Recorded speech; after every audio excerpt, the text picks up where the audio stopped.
All right, this is the 2012 Mercedes Sprinter. Uh, Passenger side tires are brand new. Rear tires, both of them are nearly new.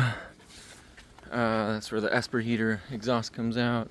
Back of the van, no noticeable damage, no rust. Driver's side, same story. Bedline bottom, underneath the van, no rust.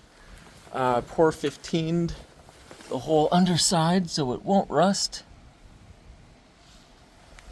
You can see the side vinyls, rear vinyls.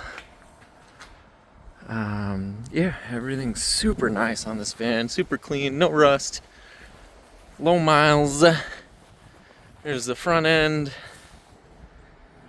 Alright, I'll take you to the inside now.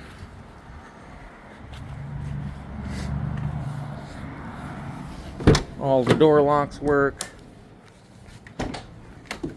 The 180-degree doors still work, or 270. You can see the doors open all the way. What I did here is I did these carpeted panels where the door mechanics are. So if your door locks ever go bad or you have an issue, you just pop these off. There's just 4 screws, one in each corner. This comes off. You can still access all the mechanicals just like you would a normal van. LVP floor, LVP sides, burnt and treated tongue and groove. We'll go inside here. Vent fan, so it can control the temperature in here. Side door, let's zoom out here. Same thing, I put the carpeted access panels where the door mechanics are. Made sure you can still access the door handle and the door lock if you need it. Front, I did a Bluetooth CD player so you can connect your phone. And it also has a little built-in phone holder here. So that'll hold your phone up while you're driving, super convenient. 151,000 miles on it. One little tear on the seat, which is pretty normal. This one's not that bad. Super clean interior. Alright, this side we have, this is the diesel Esper heater. So this is your thermostat. This is where the hot air blows out. So you set your temperature, timer, all that good stuff there. I'll pop this trunk open.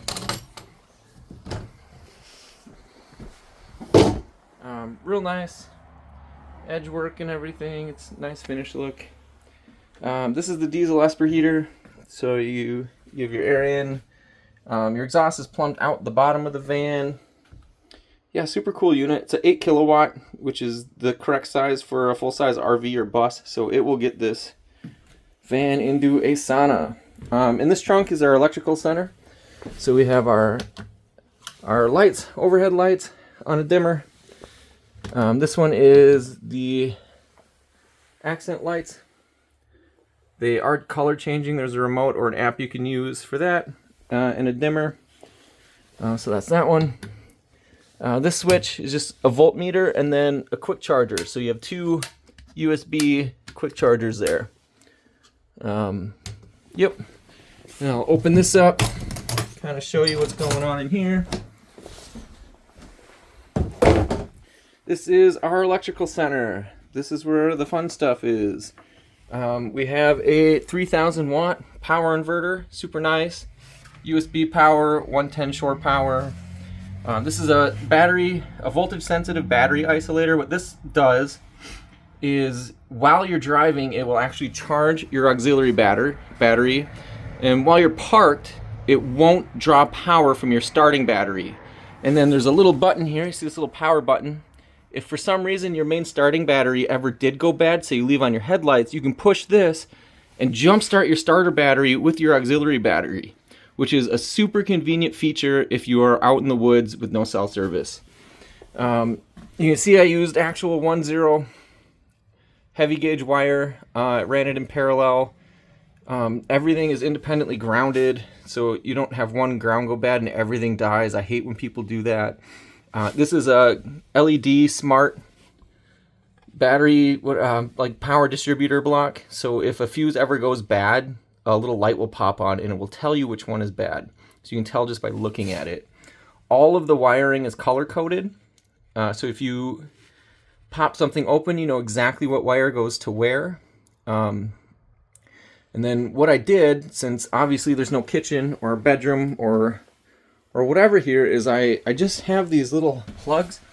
So I've got 2 down here, 1 there, 1 there, 1 there, 1 there, and 1 there.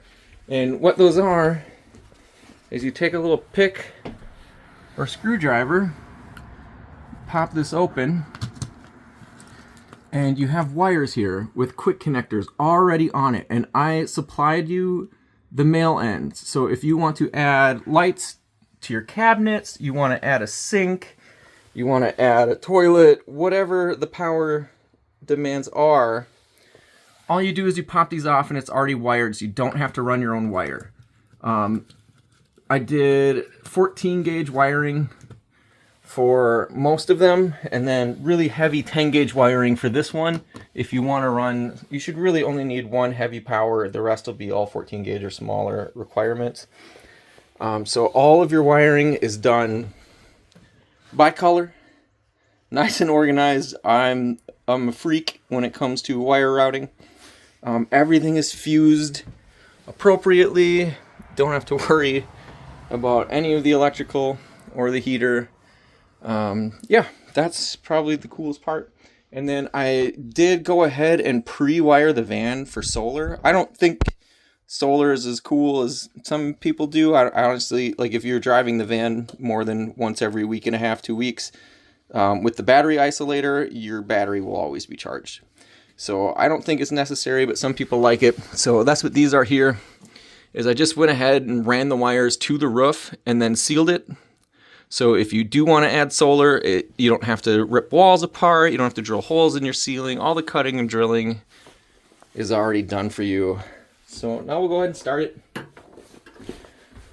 If I can find the keys.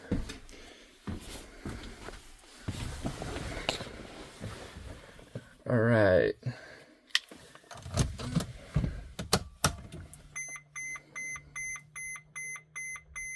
The beeping is just the electronic test before you start it.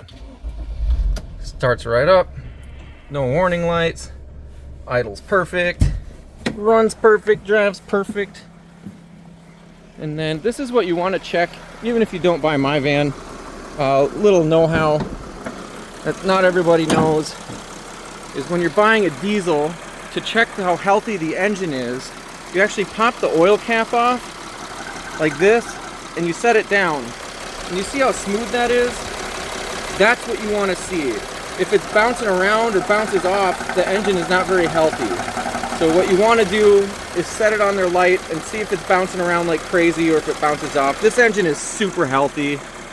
Super healthy. This is one of the nicest driving vans I've owned, and I've done quite a few of them. Yeah, it's a beautiful van. All the brakes are brand new.